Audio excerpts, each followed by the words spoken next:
Hey there, and welcome to That News You Care About, a weekly video game news show from the folks over at That Nerdy Site.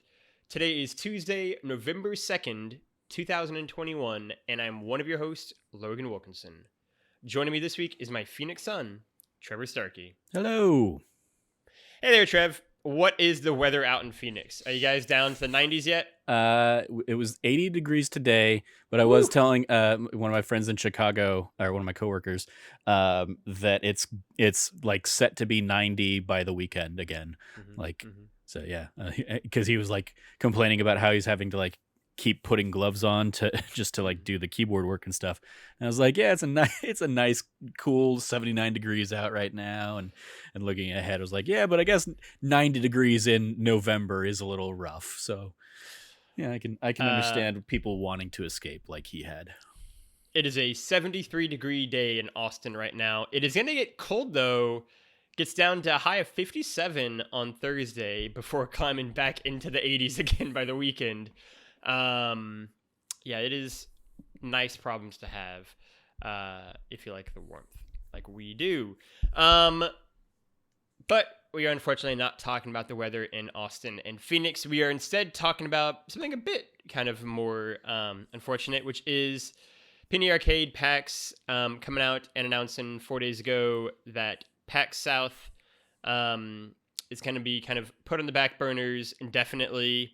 They came out with this 3 or 4 paragraph statement talking about how, when they first launched PAX back in 2004 and kind of what those shows were, there's, a couple thousand people, and it exploded far beyond kind of their imagination, including having multiple PAXs, not just across the country, but around the world.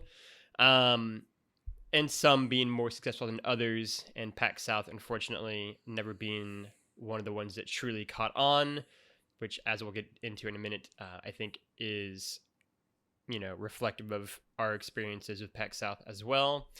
But yeah, I mean, we'll kind of go with the initial ground level reactions first. But what was kind of your thoughts when you saw that PAX South was being kind of closed for the indefinite future here?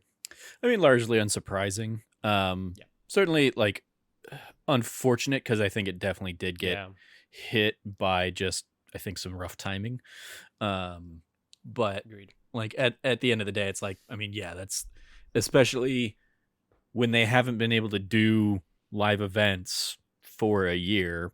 And then when they did, bring back arguably like their largest with PAX Prime / PAX West, and them barely being able to really sell tickets or get, interest in that this year.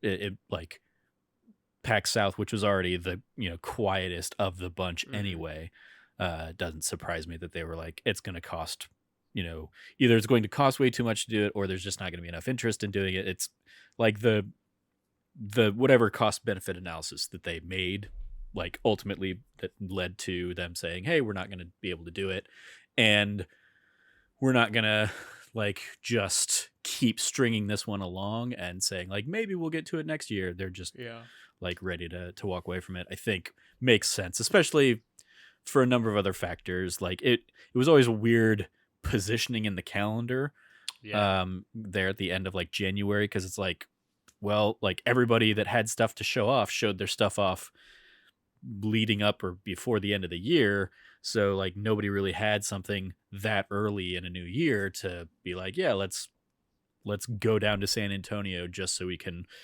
show off our game, that we're actually going to wait and hold off until, a more popular PAX East, or PAX until like East, E3 which is or something only a like month that. or two away. Too, Yeah, right? Like, especially depending on when those two lined up in the calendar, because PAX East more than anything like jumps around the like I've been to a PAX East in February, I've been to a PAX East in April. It's like like that ends up, I think, based on the timing of when they can get the convention center and stuff, just ends up being like a more nebulous kind of thing. So yeah, especially when it was, in February, having PAX South a month earlier makes almost no sense. Yeah. It is unfortunate. I saw Christian kind of tweet a little bit about PAX South kind of coming to an end, and how much that sucks for, people either in games or in, comics or whatever it might be in this area that is really underserved in a lot of ways, I think, right? There isn't much in kind of the more southern part of Texas, right? In terms of Austin and San Antonio, there's a lot that happens in Dallas, but even Dallas doesn't have like huge Yeah, game things. I mean, sure, but I mean, like I've been to RTX, and RTX was pretty comparable to PAX South, and I imagine South by Southwest also pretty comparable to PAX South. So I like, think it's not alone, but yeah, no, it's certainly like it was nice having something of the scope and name recognition of PAX, I think not just being the on the coasts. I think the difference with an RTX, for example, is that is built around this one particular community, right? And so if you're just someone who isn't a Rooster Teeth fan, right? Um, there isn't a lot there for you, especially if you want to just try out new games and that kind of stuff, right? And South by Southwest is just a whole other can of, there's so much stuff happening in that, right? That is games and movies and TV and music, and games very much is the smallest slice of that. Yeah. Um, right. And I think, and the tickets are hard to get for really into this stuff. And so I think there is something to be said for, yeah, like that is an unfortunate thing, right? And really, yeah, like you said, the middle of the country in general, it can be kind of tough at times. But I also think, on the other hand of it, like you said, if you're gonna get rid of a PAX show, this is, I think, easily the easiest decision to make. Right? Whereas, PAX East is arguably, I mean, I would say bigger than West at this point, or Yeah. PAX Prime, whatever they're calling it now. It's PAX West. It was PAX Prime, and then they rebranded it PAX West after they were like, PAX we've been West, calling this even, thing PAX East for a while now. and even like PAX Australia, right? I feel like has the like cachet of being like the one big thing in that country, right? That can kind of bring everyone together. Whereas, PAX South, it was always in a weird time span, especially with PAX East right around the corner, right? It's right after, Game of the Year, and all the games have kind of come out. All the developers have kind of finished doing their big push for the end of the year and try to make it for Game of the Year list. And the Game Awards have just happened a month beforehand. PAX East can happen, a month or two afterwards. It's sort of in this weird no man's land spot on the calendar.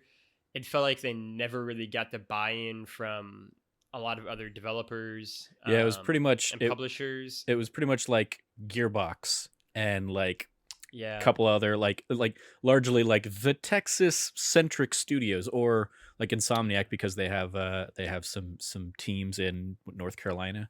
Like they would occasionally have a presence and stuff. But yeah, like the like your Sony, your Microsoft, your Nintendo were very hit or miss whether or not they would show up, because they had just done their own, and especially the years that I was going to PAX South, I was like gonna say PSX happened PSX a month and a half earlier. So PlayStation had already done and shown off what they wanted to show off, and they would kind of hold off until PAX East. I was putting together, when we kind of landed on this was going to be the topic, I put together some like memories and stuff, and like I surprisingly have like a lot of good and / great PAX South memories, including it was one of the few shows that like that Nintendo had the Switch at before the Switch came out. And I got to go hands on with the Nintendo Switch a couple months before launch at PAX South in 2017, because it had only been like announced like October of 2016. So it was like they had, I think, like a specific thing for like invited press and influencers and stuff in New York, and then like one or two shows between then and when it eventually came out in March, and PAX South was one of them. So yeah, that was like a cool, like I remember coming home and telling some friends like I got to play the next like Zelda game before it came out. Obviously, like my ultimate thoughts on Zelda changed wildly, but it was still like a cool, especially as somebody who like wasn't really in the industry or whatever at that time. It was just like that was a cool thing I got to do. So you roomed with Andy Cortez, right, that year? That was the year before, year earlier. Yeah, that was my first PAX was PAX South 2016. And it was my first PAX anything was PAX South 2016. And yeah, the the only other things I'd really gone to prior to that were PlayStation Experience PSX. stuff and Kind of Funny, like the first Kind of Funny event. Um, so yeah, it was Was the first Kind of Funny event in 2015? yeah. God, time. It was Okay. I had gone to PSX the end of 2014, then Kind of Funny launched, went to Kind of Funny Live in like May of that year. And then I think a month later I was back for Beyond 300, Beyond 400. Yeah, Mm. Beyond 400. It'd been 400. Um and then like PSX was in San Francisco also in 2015. So I went back, I was in San Francisco like 3 times in 2015. And then my partner at the time and I broke up. And so like I was like, well, I've now got a whole bunch of extra disposable income I wasn't anticipating. And so yeah, I'm gonna like I made a last minute trip to go to PAX South 2016. Tried to go as press because I'd been doing like Trevor Trove for a few months. Did not get in as press. So I bought tickets, but like I was like I bought plane tickets for Frank because he had never bought plane tickets. Yeah, that's That right. was how I forgot Frank and about I that. It's met. part of the story. We Yeah. flew out there. And yeah, it was a very like impromptu, like we all slid into somebody's Twitch chat and was like, so I'm thinking of doing this now because, you know, at the end of the month in 2 weeks time or whatever it was. Um, I was looking back through like the stuff I'd written about the time. I very nonchalantly bragged about the fact that I snuck in on that Saturday. And I was like, this is a weird thing for me to have done, trying to like be in press and get in officially and stuff in the future. Um, but yeah, it was only the second PAX South that year in 2016 because Mm-hmm. the PAX South started 2015. And it was like such a small show that Mm. didn't like so like when I went to PAX East a couple months later, I was not at all prepared for it. Mm. I was like, oh my god, this is so much bigger. And then like PAX South the following year, because I only went in 2016, 2017. And then ultimately it was just kind of like it's not really worth the time to keep going to that one because not a ton of people showed up to that one and Mm. like on both sides of the fence, developers or like media stuff. So yeah, like for those 2 years though, it was just like, oh, this is a very like intimate show, but there's also like not a ton there. So Yeah. it was like, you know, going to Waterburger 3 times over the course of like Sure. 2.5 days or something like that. And yeah, that was one of those early like sleeping with like 8 other people in the room or something to keep costs low Mm-hmm. and all that stuff. But yeah, it was like some of my early PAX South, my early PAX memories. But yeah, also PAX South related. Yeah. Do you have any more PAX South storytime memories here? So the first one I went to, one of the uh so I was I volunteered with Take This Mm-hmm. .org, Yeah. running their kind of like booth in the diversity lounge that first year. And so like I basically like the Sunday of that PAX or whatever, I just kind of sat at the booth, sold pins or shirts or whatever, whatever we had at the time. And I was working that shift with Jackie Collins, who's now of Riot Games.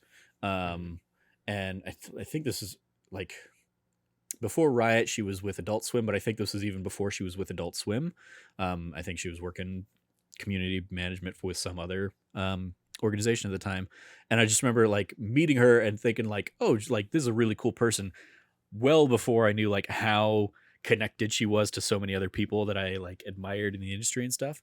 Mm-hmm. And so that was a cool, just like getting to, cause it was the Sunday of PAX South. So it was very quiet, even in the diversity lounge or whatever. And so it was basically like just the two of us. Found out like what a huge Mass Effect fan she was. She has like a Normandy tattoo, I think on her arm, either on her arm or her leg. And was like, oh, that was like really cool. And just kind of like getting to know her a little bit. And that was just like a cool little connection that I made at that first PAX South. Brittany Barumbacher was also there, aka Mm. Blonde Nerd over now at What's Good Games, and I'd been a fan of hers for a year or so before this, and I had met her a couple months earlier at the PAX South at the PSX in December. So seeing her again at PAX South back while she was very much doing like the independent creator kind of role. She was very much like a role model to look up to, and it was really cool kind of connecting with her a little bit at that event. Um, and then I this was also also that at PAX PAX South in particular is where I got introduced to something that I like. I often forget to talk about when we talk about PAX stuff, but I think it's one of the coolest things out there is the PAX Pokemon League. Um, and it like I got to know it because they also are usually set up in the Diversity Lounge. And for those that don't know, the PAX Pokemon League is basically like they invite everybody to bring whatever version of Pokemon is kind of the latest version, and they have volunteers set up around both at the Diversity Lounge or around the convention that are basically like gym leaders, and they will have their set of Pokemon, and they invite everybody to play against them, and they basically do like like effectively a LARPing of of a Pokemon League, and like the goal is to go through and get your badges from all 8 of the gym leaders, and you can like bypass one of them if you come and do like a trivia thing at the Pokemon League booth or whatever. And I just remember thinking like because I was sitting next to them and hearing like all the trivia and stuff that they were doing while I would work my Take This shift, just like what a cool like idea that was. And how like it was completely fan run, completely fan driven stuff, just like the community coming together and having this cool thing. And they would just they'd be sitting in the beanbag chairs outside or outside the lounge or whatever, just going nuts and playing some Pokemon stuff. Just thinking that was like a really really cool thing. So yeah, I think that pretty much runs through all the big highlights. There was also just in that first year, that is where the iconic Zyger, who has been on that Ultimate Video Game List show with us before, where he infamously, we were staying at like staying at a Hilton or something out there, and on like the 20th floor or something like that, and he saw a portrait that was basically like a painting of the Riverwalk at daytime, of the San Antonio Riverwalk, and it was like I don't know 9 o'clock at night or something, and he looked at that painting and swore it was a window, and he thought that he had been looking at a window, and the painting was against the wall that like was the bathroom wall basically. So it made no sense on any number of levels, and we just gave him so much crap for that. And it was just like such a fun little memory that came out of it. Like, he was just so weird little Zyger that it was nighttime and he thought a daytime painting was like daytime. We were 20 stories up in the sky, and he thought like this thing that was clearly painted about ground level was there, and then it was just completely on the wrong wall of the hotel room, and it was just like, what, for a guy who I'm fairly certain has never been high, or at least at that point had never been high, I was like, what goes through your mind, little dude? But yeah, it was just like that was just a fun memory of that trip with the I don't know 7 or 8 of us that were in that hotel room, just having a great time laughing our ass off because of it. So yeah, just like things like that are the things that stick out. And when I went through and was like looking through, because this is from an era where I would do like daily recaps of the panels I went to or the things I played and stuff. Like one of them, Loot Gaming, got announced at that first PAX South I went to. And it's just funny to think about Loot Crate now, 5 years later or whatever, just, completely up and gone. Yeah, just like it's looking back on it, it's fascinating to think of like how even that show or how that show has changed, obviously now to this point, but then also just like it's amazing how many things have happened in the last 5 years, that like because even this, like I had completely forgotten that I snuck in on that Saturday or whatever, because it was like, because I bought tickets so late or whatever, I just only got the Friday and the Sunday badges, and we ended up doing that. Somebody went in with their Saturday badge, and then they like came out. They gave their badge to a friend who came out, gave me the badge, and snuck me back in with the Saturday badge. It was just one of those like, yep, I did that, then wrote about it, and was like, I guess I hope they never read this or whatever before they give me actual media badges and stuff. At that time, I'm like, I've given them plenty of money over the years for badges that I did not end up needing or using because of media access and stuff. So it all netted out. I think fine. I think so. I think even at the time, I justified it with the idea that I had been the impetus for that group of like 5 or 6 of us, like who all decided to go last minute going. So I was like, they got plenty of money off of like me like leading this expedition. If they didn't get the $40 out of me for that Saturday badge, I think they're probably going to be fine. But I guess here we are 5 years later, and they're having folds. It's all my fault from there, right? It's all because I didn't because I snuck in on that Saturday.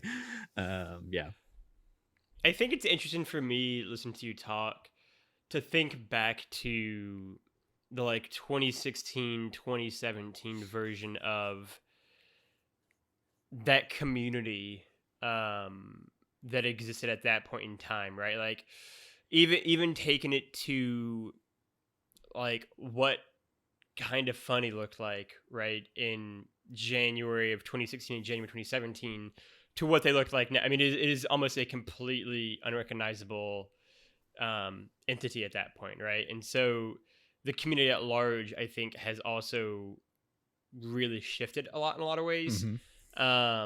Like you said, it's only been 5 years, but man, a lot has happened in 5 years, and I mean almost 6 years, I guess, from 2016. And so I think that's sort of the thing I think back on too, is like looking back at that and just kind of reminded myself just how crazy those past 5 or 6 years have been in terms of everything that's been done and all the changes that have kind of undergone the various different communities, whether they be That Nerdy or Trevor Trove or IP or That Nerdy site, over the ensuing 5-6 years here. Yeah, like looking back, PAX South that first year, 2016, so I guess second year of the event, was so small that IGN only sent technically one person. Like Destin Legary was the only one there, like on IGN's dime. But this was also like right after Alana had started at IGN, and she went on her own dime just to go be there. But like because she was going to be there, she ended up having like IGN access or whatever. And like remember getting to network with them a little bit at like a community event. Fast forward to 2017, and technically, in air quotes, I was there as an IGN freelancer, and I was the only IGN presence at 2017's PAX South. And that was like they got me the badge access, but everything else, like I paid my own way kind of thing. Didn't end up putting anything out there for IGN, but I did my own stuff for Trevor Trove and stuff, i.e. playing Breath of the Wild for the first time. And yeah, it was just like it, like those were kind of some of the early signs of like, oh, there just isn't traction for these kinds of events. Like the sites aren't coming to this because there isn't really value to them going out there and like making content on any of that stuff. Yeah. I guess I'll wrap it up with,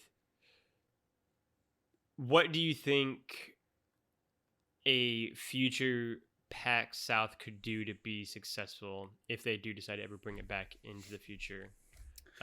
Probably having it a different time on the calendar would be the first thing. Yeah, and that's the biggest like hurdle, I think, is like PAX West always fits in that like nice sweet spot. E3 things have been announced, so people are excited to play those things from E3 at PAX West, which is usually Labor Day weekend, if not always Labor Day weekend. So like that hits a sweet spot, and then PAX East, whenever it falls, ends up fitting in there at a good spot in the year. if anything, I guess like now with like the vacuum of no PSX, like you Mm, could maybe do something November, December, and get. I mean, like especially like that's good weather to be in Texas usually, assuming you yeah. guys don't get fucked over by by terrible energy companies Ice again. storms, yeah. Um, but yeah, the like that might be a spot that they could put in there because it'd be like October. I mean, it'd be that same kind of like trying to bank on all the stuff that's been announced at the end of the year that they're like that people are trying to be excited about. So like maybe October, November, December, somewhere in there, I think would maybe make the most sense. Um, but yeah, that's like that's just kind of the rough spot of how they've got the things laid out versus, I mean, compared to how um, the industry is playing things right now. Yeah. Because yeah, I it's think, going to be a tough show yeah. to get buy-in if there's already enough other shows for especially like the your big ones to show up to. They're gonna like the reason it's I mean it's almost like the snake eating its own tail kind of thing because it's a catch 22 of well we need the like we need PAX South to prove that it's going to bring in an audience, but you need like the big publishers to be there to bring in that audience, and they're not going to show up if there isn't an audience kind of thing. So yeah, Yeah.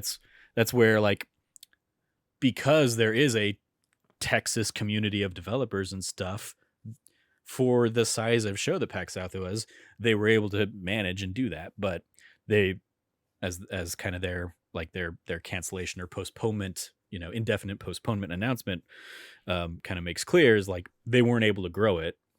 Mhm. People didn't show up for it, so it was tough to justify continuing to try and make it happen.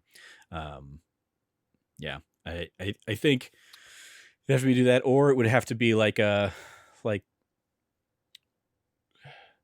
make it a more digital show that's there for people if they want to actually be there, but like a la have demos for everything up on Steam Mhm. if you can't make it out to PAX or something to try and like drive interest, I guess, in it. But yeah, I don't know. It's hard too because the window from PAX East to PAX West is essentially the con window, right? I mean, PAX East is kind of the first big con of the year, and PAX West, in a lot of ways, is kind of the wrap up of like the summer convention season. And then you kind of get into the games are out now and you're playing them, right? And that sort of becomes the other issue with having a PAX South really anywhere after that is that, the October, November, December window are just when the games are coming out, right? So it's kind of a weird spot to stage a convention because everything's either already released or is releasing at the exact same time. And so it becomes a weird spot to send people to because people are probably the people who would be reviewing the things from the sites themselves. And then you kind of sandwiched in between all these other big releases, getting lots of media attention. If you push it to December, which is maybe the safest of the 3 months there of October, November, December, you kind of have the benefit of everything coming out for the most part, but you run up against the wall of Game Awards and then Game of the Year discussions. And so where does PAX South fit in that window, right? And then all of a sudden you're back in January again, and everyone's kind of cooled off for a second from game discourse while Game of the Year wraps up, and they kind of maybe play a few leftovers, right? And then you can't push it any past January because then all of a sudden you're in February, and that's where PAX East can like. It's this sort of there's no good option at all unless you just put it like smack in the middle of summer, like in between East and West, except for then you run into all of the other conventions, right? Including E3. And so it's like this weird situation where no matter where they put it, there's like not a good spot because there are already so many other established conventions, unless you're willing to accept PAX South being a smaller, kind of more intimate con. And if that's what you want, I think that's doable, but I think clearly that might not be as profitable as they need or want it to be. Yeah, I mean, bouncing off of that last idea, I think the best solution for them would be to partner with RTX, and it just becomes PAX and Mm, RTX over 4th of July that's a weekend. that's a really good idea. That's a really interesting idea. Since that's typically where RTX falls, and other than that, like, I mean, Texas can be very miserable in the summer, Yeah, as can Arizona and stuff. it can be hot. And so it's gonna be you're gonna be hard pressed to get like an audience out there for a couple different shows. Um, Yeah, so yeah, I think that would be the like one it would super be a show. hey, the RTX or the RT fan base is big enough to have its own show, so supplement that and build out the expo hall with the PAX element of it. Because I mean, like RTX, Component of it. I did like I played Pyre at RTX. That was the first time I got to go hands on Yeah, with Pyre before it came out, and it had Pyre's only great. been I think it had only just been revealed at PAX East a couple months earlier or something like that. So like it's not impossible for games to have a presence at RTX, but it is Yeah, not at like all. in its current state, like they have a very specific kind of target audience.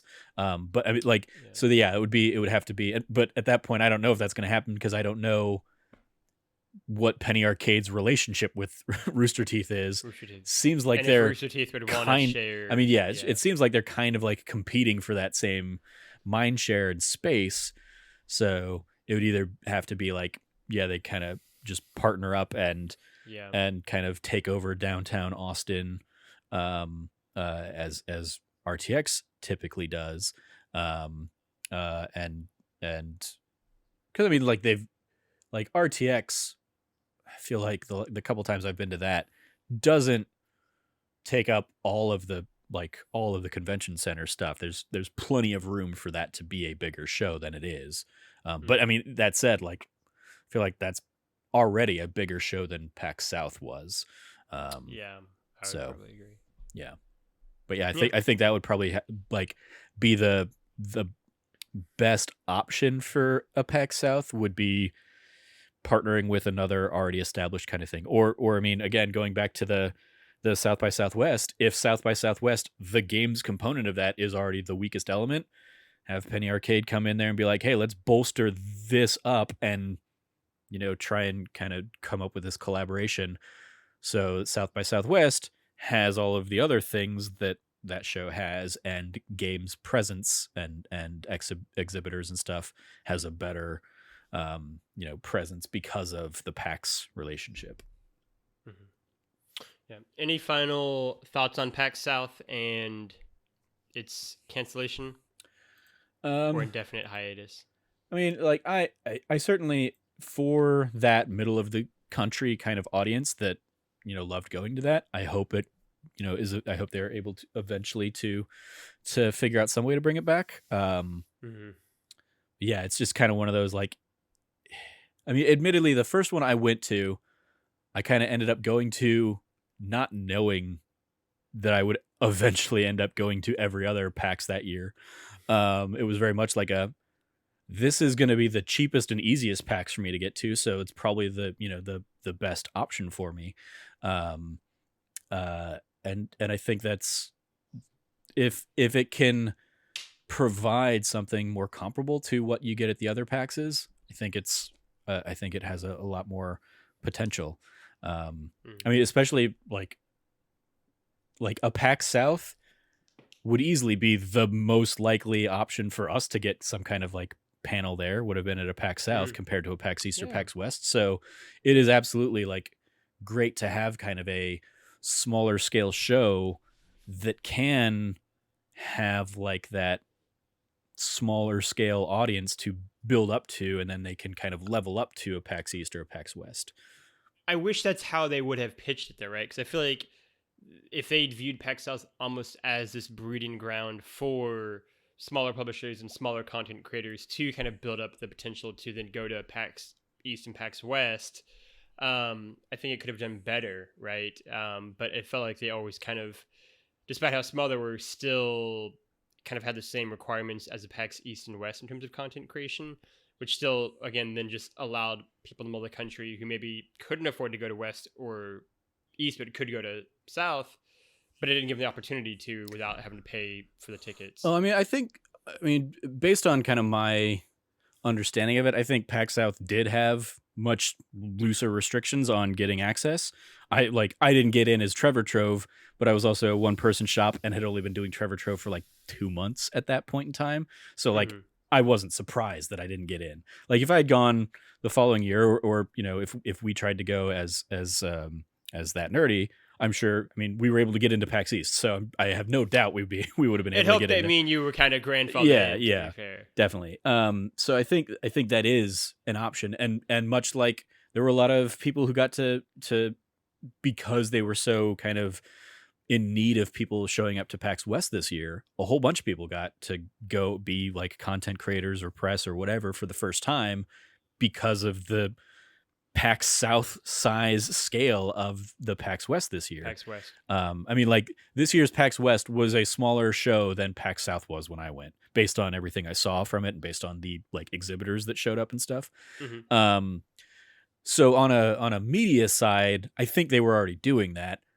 It's I mean, I don't know how you can really do like scale that on a developer exhibitor side, because it's not like it was already very indie focused. There were a ton of like indie developers. That's where I got to see Finjico stuff for the first time. I like looking back, it was like I first saw Night in the Woods at PAX South at 2016. You know, a couple years before that came out. And so they were already, I think, doing that. If anything, it was like I remember seeing Filthy Casual would be at PAX South, they would be at PAX East, and then they would kind of like ruffle feathers or kind of make a pitch a fit a little bit that they never could get into PAX West. Like PAX West was above the threshold, so they couldn't, like they were still too small to get into that one. So I think there kind of already is that, or was that tiered structure of like, and you know, if for an exhibitor side of things, like if you can bring in this amount of money, we'll go ahead and like find space for you on the show floor. And that would kind of go up in tiers with PAX South, then PAX East, then PAX West. But yeah, I don't know how that necessarily translates. I imagine from just a cost perspective, I imagine booths at PAX South for developers were probably significantly cheaper than booths at PAX East or PAX West. So like a PAX South is probably somewhere you'd find a lot of like Pop Agenda games, even though Pop Agenda can also afford to be at PAX East and PAX West. I definitely think like, you know, that was kind of right in their wheelhouse too. And for the audiences that they were targeting, it really was more that like the bigger companies didn't really see a value in not only like the cost of putting up the booths, but also staffing the booths. You know, like the like I don't remember if there was a significant presence in that first PAX South, but like Nintendo was the big one that was there for the second one I went to, and they had, you know, probably a booth a quarter of the size of any of the PAX East or PAX West booths I ever saw them have. But it was still one of the largest booths there and had probably, you know, 50 to 100 Nintendo people working it and kind of like guiding people in and out of the you know, snipper clips and the Breath of the Wild and a couple other, you know, of the smaller indie things that they were launching with. And so, yeah, it's a lot of like resources to put into that weekend immediately after an end of the year push, or when you don't really have something to show necessarily.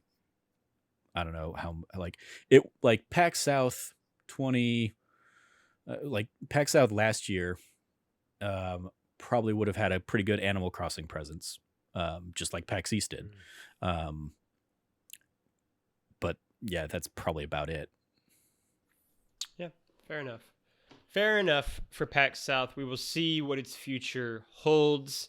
But until then, that's the show. Trevor, do you have any shout outs that you want to give this week? I don't think so, because we talked about the Arkham Files last week. So again, shout out to True. Barrett. That's all wrapped up now, so you can go see all 4 episodes of the Arkham Files if you want to do that.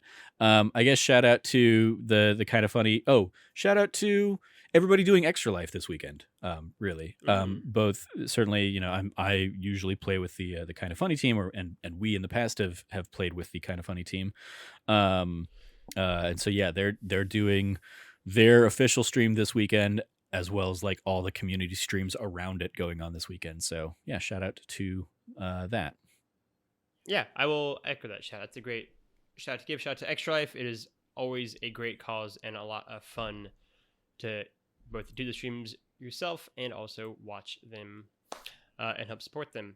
So otherwise, that's the show. Thank you for listening or watching. If you like what you heard, I had to change my rigmarole here. If you like what you heard, you can go support us by going over to youtube.com/thatnerdysite and liking and subscribing to the videos that you see go live there every 2 Wednesdays. Time's a flat circle. You can also go to the podcast server of your choice and download the videos, like, rate them, and review them on iTunes. It really does help bump us up in those algorithms. And then you can finally go over to thatnerdysite.com and go check out the written site as well, with all of the latest podcasts and features go live there as well. Otherwise, you can go find Trevor at Trevor J. Starkey on the internet. Trevor, anything that you want to plug? Plugging this week, I got back to the NES Classic stuff. I'm basically going to try and wrap up the NES Classic playthroughs by the end of 2021 here.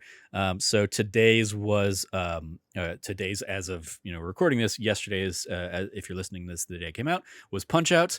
I saw your comment on the video, so thanks for sitting there and watching me go a few rounds in the original Punch Out. And then another one you will enjoy for Thursday is going to be Dr. Mario. And then after that, I only have 2 left: Star Tropics and Kirby's Adventure. And then the NES Classic series will be done, and then we can move on to Super Nintendo stuff probably in 2022. I will echo that shout out. That was what my shout out was going to be. I love Punch Out. It's one of my favorite NES games. Trevor did a very commendable job, if I say so myself. If he had a few more cracks at that, he absolutely could have gotten even further in there. So yeah, go check that out as well. It's a lot of fun. That's one of the shorter Let's Plays on there. It's only like 15 minutes long. Yeah, the NES Classic ones tend to go by pretty quick compared to like, oh, I just put in 2 hours of Life is Strange Let's Play or something like that. Yeah, so go check that out. That was a great Let's Play. It was a lot of fun. And go check out the YouTube channel in general for all of the Let's Plays that go live there. Otherwise, you can go find me at LeftyLogie, at LeftyLoggy, L-O-G-G-Y, on the internet, however you want to say it. And you can go find That Nerdy Site at That Nerdy Site all across the web. For myself, for Trevor, for all of us here at That Nerdy Sites, thank you for listening. Play your games, and be good to each other.